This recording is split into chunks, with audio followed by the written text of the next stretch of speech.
welcome. Week 16 is here. Did you make it to the playoffs? Are you in the championship? I hope you are. Some of us didn't make it. Okay, so for the ones that did make it, this show is just for you. Hopefully you're watching. All right, so let's get right into it. First off, we'll talk to Gage. What's up? What's up, everybody? Cage here. I'm kind of celebrating, I guess, our first pretty much season of fantasy football. It's going to be our last video of the season. Celebrating with a Dogfish Head 120 for all you craft beer drinkers out there. Hell yeah. All right. KJ's getting it in early. I get drunk. Kyle, what's up this week? What's going on, guys? It's Kyle here for the Super Bowl week of fantasy football. If you managed to make it this far without Aaron Rodgers and Peyton Manning the last 2 weeks, I got one more big-name quarterback for you not to start this week. Ooh, can't wait for that. Keep watching. That's going to be a special one. And as always, I'm in the field. Somehow still not sick. It's raining. It's bad. Chris. Hey, guys. Yes, I'm still not sick, but KJ got sick. Kyle got sick. But, yes, I'm the man in the field. Anyway, answering a bunch of your questions. Got some good ones for you today, so we'll see what happens. All right. Sounds like a plan, sir. Can't wait to hear that one. So, let's jump right into it. It's Week 16, championship week. Time to do it. So, without further ado, take a look at these starts and sits of the week. All right, a couple interesting ones. Everybody likes Matt Ryan to start, so we'll see if he can come through. All right, so let's get right into it. Kyle, who is your start and sit of the week? All right, so I'm going to start off with starting Matt Ryan this week. The guy has been on a tear lately. He's playing at New Orleans, which if it was last year or a couple years before, I would say probably stay away from, but the Saints are just not the same Saints team at home this year than the years past. The first week that Matt Ryan played in New Orleans this year, he threw for 450 yards and 3 touchdowns. His last 3 games, he's got 8 touchdowns. In all 3 games, he was over 300 yards. So I would definitely say start Matt Ryan this week. He should have another 300-yard, maybe 2-3 touchdowns this week. And then going to my sit side, I'm going to talk about another quarterback. And I know there's reports out there that DeMarco Murray might not play, so you would think that Romo's going to have to throw the ball more. But I think that that's actually going to hurt the Cowboys' offense here, and you're not going to see the Indianapolis Colts defense have to load the box against Joseph Randle or Lance Dunbar. So they're going to keep more guys back in coverage, so I don't think that Tony Romo's going to have that great of a day. The Colts are a great third-down defense, so if you have somebody else on your bench, I would definitely sit Tony Romo this week. Oh, that's a risky one, but I do hear you on that one. DeMarco has been a workhorse, so we'll see if they can pick up the slack. All right, let's on the other side of the spectrum. Cage, what's it looking like? All right, so if you made it this far, congratulations. You made it farther than I did. I lost in all my leagues. I'm done. I'm out. So hopefully I can help you guys out by starting Fred Jackson this week. Fred Jackson is the bell cow for the Buffalo Bills, even though he's like 106 years old. And against the Oakland defense, he should have a great day. Whether he's catching the ball, running the ball, they're going to look to pound it on the ground because Kyle Orton sucked last week. I'll be talking about that later. So, yeah, start Fred Jackson this week in your championship round. And then my sit of the week is going to surprise everybody because I said this guy had a lot of gas in the tank last week, and he sucked for me. And it's the second year in a row that he sucked for me, and I'm out of the playoffs because of him. Peyton Manning. Your fault this happened to me. So I'm going to say to sit you because I think it's going to be a steady run game against Cincinnati this week. And I don't trust you. And I've got somebody else as a sleeper that I'd probably start over Peyton Manning if I had the option. Because you burned me twice. I don't like you. All right, and a silence goes over the crowd. All right, so while Cage is a little heated, I'm a little heated about somebody. Mark Sanchez. What the hell? Oh, you Speaking think of Mark Sanchez, I'm not mad, huh? what's going on with Jordan Matthews? Why are you starting him? So I'm starting Jordan Matthews this week because it's against that Washington secondary that I said Eli would take apart last week, and Odell Beckham did his thing for 3 touchdowns. So I think the passing game of the Eagles is going to get back on track this week. I think it's going to be a tough day sledding for LaShawn McCoy. So I think a steady dose of passing is going to be in effect. I think Darren Sproles is a sneaky good start this week. So yeah, stick with Jordan Matthews against that secondary. Can't get it done. All right, we'll see if he can come through this time, because last week, not so much. All right, so let's take another look at that list. Kyle has a nice list as well. So Jeremy Hill. What's going on with Jeremy Hill? All right, well, last week there was reports, actually Gio Bernard said it, that Jeremy Hill was going to get the start, and he did. He ended up having, I think it was 25 carries. He had a huge game. He is the goal line back as well, so they're using him in every situation. And against Denver on a Monday night, has anyone seen how bad Andy Dalton is on primetime games? So I think that the Bengals are going to try to stick to a run game early, in which the Broncos will too. The Broncos aren't a high-flying team anymore. So I think that's going to be a pretty close game. You'll see Hill and Anderson probably both have pretty decent games. And I definitely would start Jeremy Hill this week for sure. Oh, we definitely have a couple of viewers that are definitely pretty happy about Jeremy Hill starting. We put the word out for him, and that worked out for him. So you're welcome.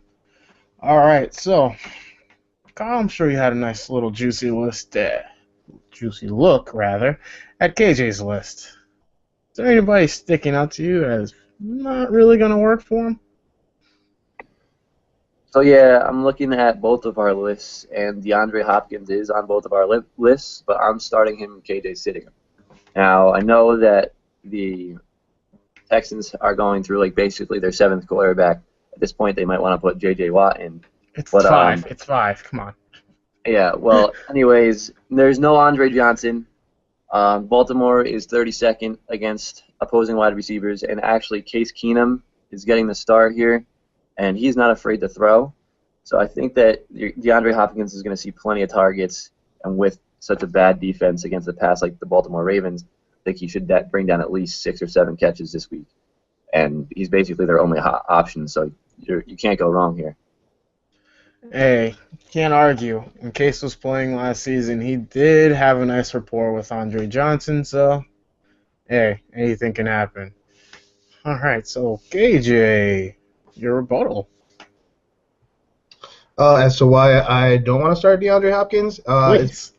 it's because you've got a quarterback that the Texans didn't even want. They waived him. And now they're like, oh, please help us. We have nobody left. We have Tom Savage.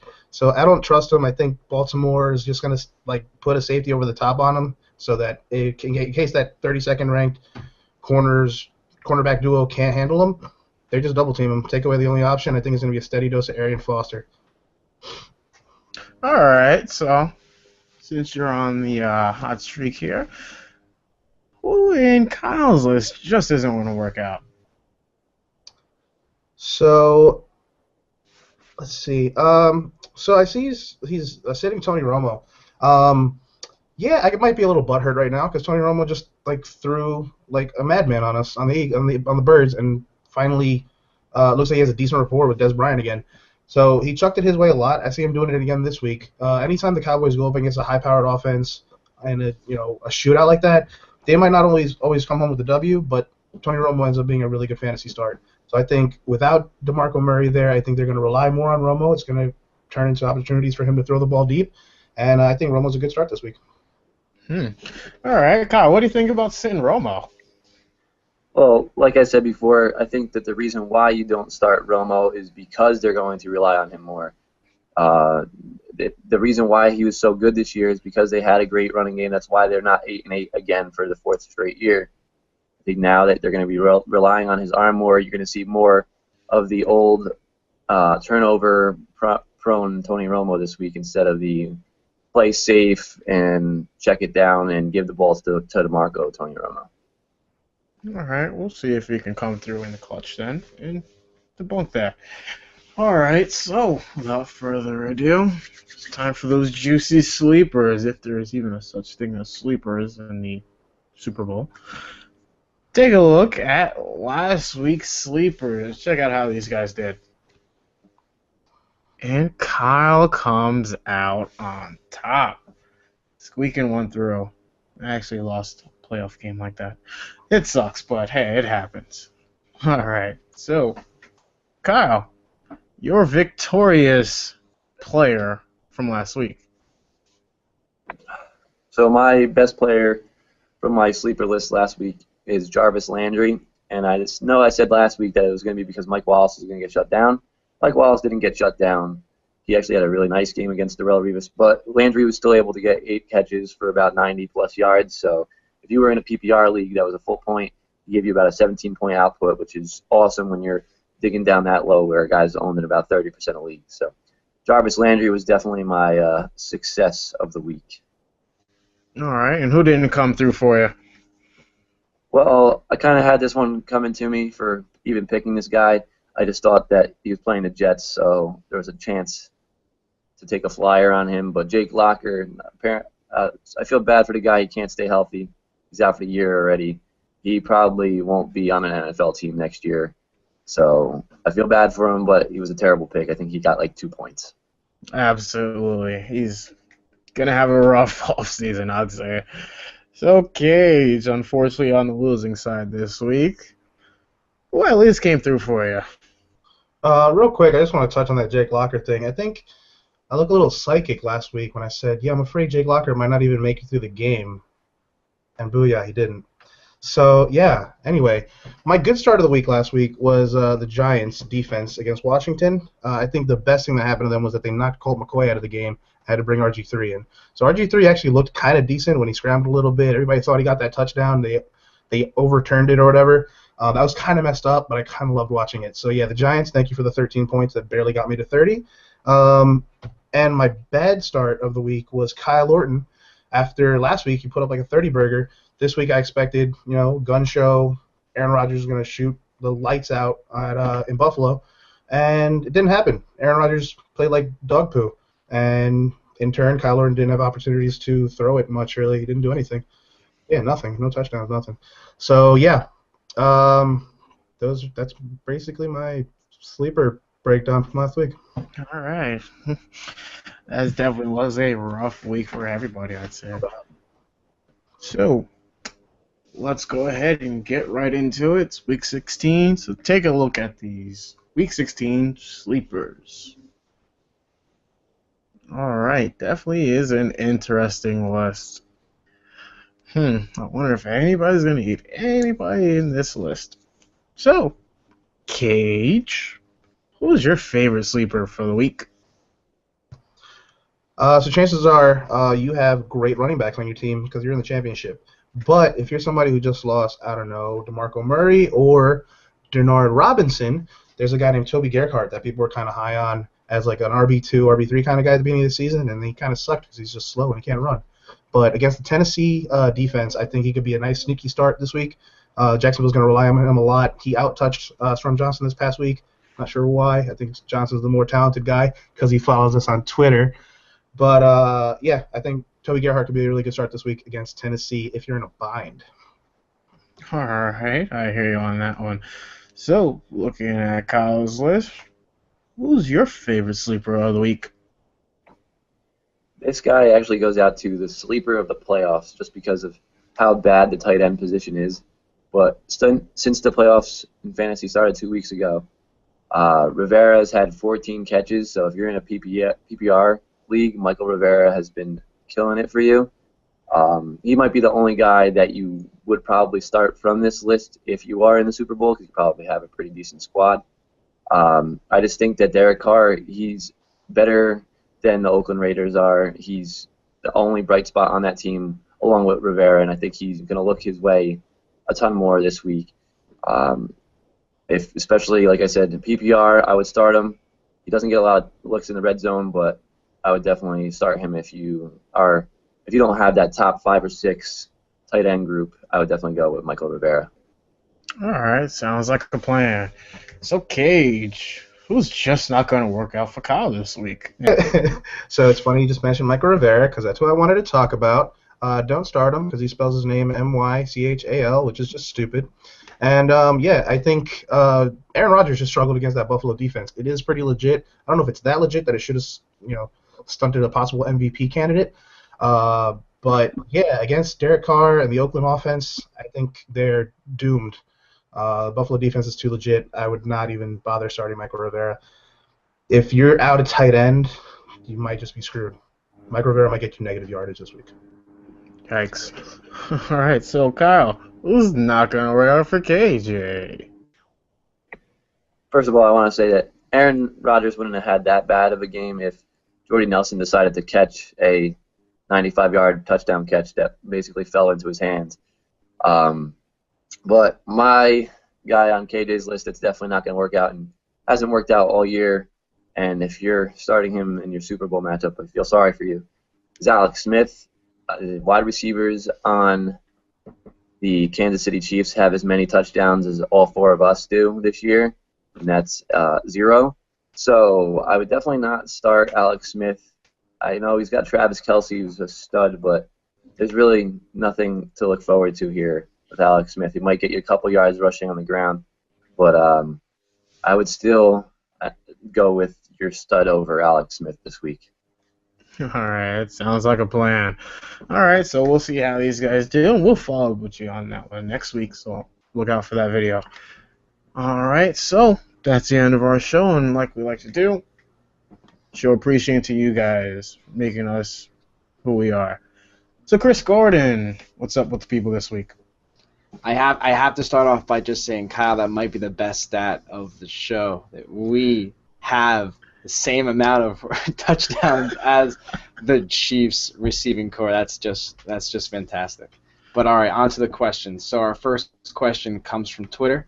Thank you for asking it. This is at Danielle Britton. I'm sorry if I said your name wrong, but the question is, wide receiver, would you play LaFell at the Jets or Kenny Stills versus Atlanta?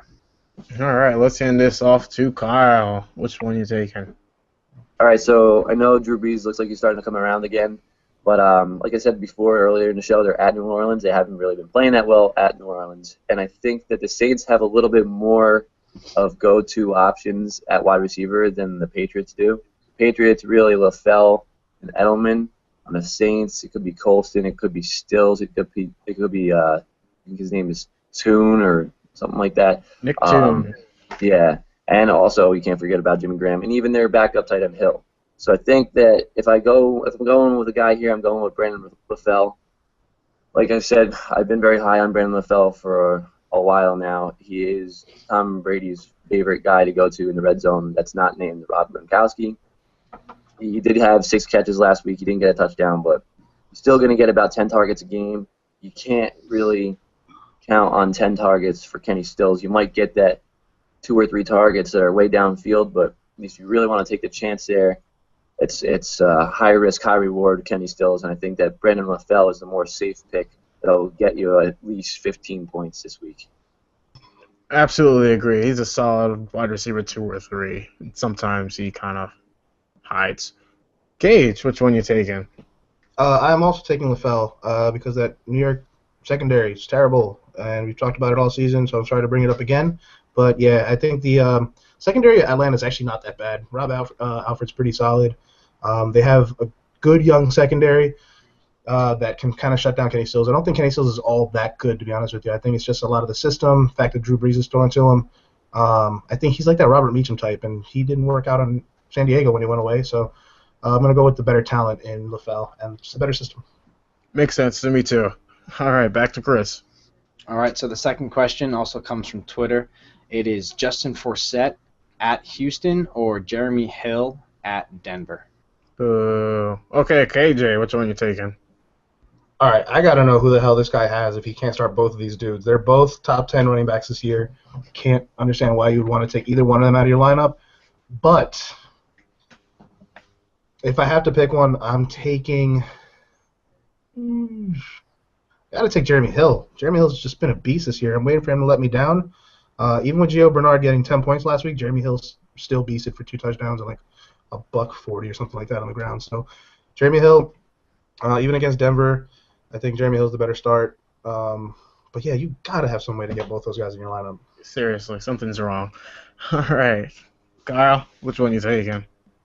Yeah, I was going to say, if you have like a wide receiver or a tight end in your flex spot, definitely take them out so that you can have both of these guys in your lineup. But if I had to choose, I think the only reason why I would take Jeremy Hill over Justin Forsett is because Hill is guaranteed to get the goal line work, whereas sometimes Forsett gets taken out for the goal line work. He's been seeing a little bit more of it, but I think that you could just trust Jeremy Hill to get more of the goal line work than Justin Forsett. But either way, like KJ said, like Rose said, if you can, I would get both of these guys in your lineup. Well said. All right, back to Chris. All right. And the last question today comes from Facebook, from our good friend on the show, Jose Rubiani. He asks, for defense, would you play the Miami defense versus the Vikings or the Cleveland defense at Carolina? All right. Let's hand this off to Kyle. Which one you taking? I'm not going to take Cleveland's defense because even points that their offense gives up to the other team counts as points against the defense. So Johnny Manziel, I started him in my league, somehow managed to get past that, but I don't think he looks at all ready for Sundays yet. So I would definitely go with Miami's D against the Vikings, who aren't the best offense out there as well. Their running game has been pretty minute, and Teddy Bridgewater is nothing to go crazy about. Miami's defense has had a pretty solid year all year round, and I think that I would just be on the safer side here and go with Miami's defense. Absolutely. And Jose Rubian is a Dolphins fan. I don't know why he's questioning this. Cage, which one you taking? I'm going to be the weirdo. I'm going to go ahead and take the Cleveland defense. Reason why? They sucked last week. Their defense has been solid all year round. The Bengals have A.J. Green to throw to. Carolina has Philly Brown. They're going to get shut down in the secondary. I don't think Cam Newton's going to be able to do anything against them. I think the running game is going to struggle. So I think the defense is a great start. And even though I got hit up by a bunch of people last week, do I start Johnny Manziel in my playoffs? No, you shouldn't have started him last week, and you were smart if you didn't. I actually think he could have a decent game against Carolina this week. Their defense has not looked good at all this year. They're not structured. They lost their entire secondary in the offseason. So I think Josh Gordon could have a little bit of a coming-out game, him and Hawkins. So I actually like Cleveland overall against Carolina. So I'd take the Cleveland defense over MIA. Sorry, my Finn fan. I don't know about that one. Johnny Manziel. Cincinnati studied LSU tape, and it just worked out for him. How do you study a college tape and it works out in the league? I don't know. That's just my opinion. All right, back to Chris. And remember, Cam Newton did get into a pretty bad car accident, so God only knows how he'll do. But what am I? I'm not an analyst. Why am I even talking about football? All right, well, thank you to everyone that posted their questions. We really appreciate it. Please follow us. We'll follow you back on Twitter, Facebook. We have an Instagram. We're all over the place. Also, look out for us. We've been answering random questions that people are posting on fantasy football. So even if you don't throw it at us, you see our response. Trust us. We know what we're talking about. And good luck to all of you that stuck with us, that are in the championships. And we hope that you all come out on top. Unfortunately, this is, like Rose said, the last video that we're doing for fantasy football. For now, we're going to still post videos, but maybe about some different things with football. He'll talk more about that. And thanks again. All right, and that's week 16 for you. So before I get into all those details, final words from Cage. Okay, so I've got some good news, actually. I want to shout out my buddy Phil at work. I finally found out what this logo is. Because I asked him, I was like, hey, man, I don't know what this logo is. I don't know what team I'm repping. I just really like the hat, and I bought it. He was like, oh, it's an Old English A. Like, it was the most nonchalant thing in the world. And I was like, he's like, it probably stands for Adidas. I'm like, oh, it's so stupid. Of course it does. It's an A for Adidas, guys. Finally figured out the mystery. So, yeah, I'm pretty happy. Wait, that means he gets to go on the show, right? We got to get him on here. Yes, we have to feature him on the show. So, won. Bezel, can I steal some thunder real quick about a video that we're going to be possibly... Go ahead. All right, guys. So this is the last week we're doing KVK, but it's not the last week you're going to see us regarding football. We're going to be throwing a keeper video at you guys soon. So for any of you guys in Dynasty Leagues, Keeper Leagues, guys you can target before your fantasy season's over to add to your roster to maybe pay dividends for next season, get you a head start for 2015, so that maybe you can have a better 2015 than I had 2014. So yeah. All right, you heard it there. And final words from Kyle. I just wanted to say thank you to everyone that has watched all of our videos this year and continue to be a part of our show. It's been a good ride, and hopefully that even though the whole year I've been talking about how bad my quarterback situation has been in my league, I can ride a 3-point quarterback average to victory this week. All right, well said. All right, well, that's the show. And as Chris said, we really appreciate everybody that stuck with us through from the start all the way to now to the championship. If you made it, congrats and good luck. Hopefully we could see you there, but hey, we'll do our best to help you. As KJ was saying, we're going to have a new type of video for football coming on, hopefully next week.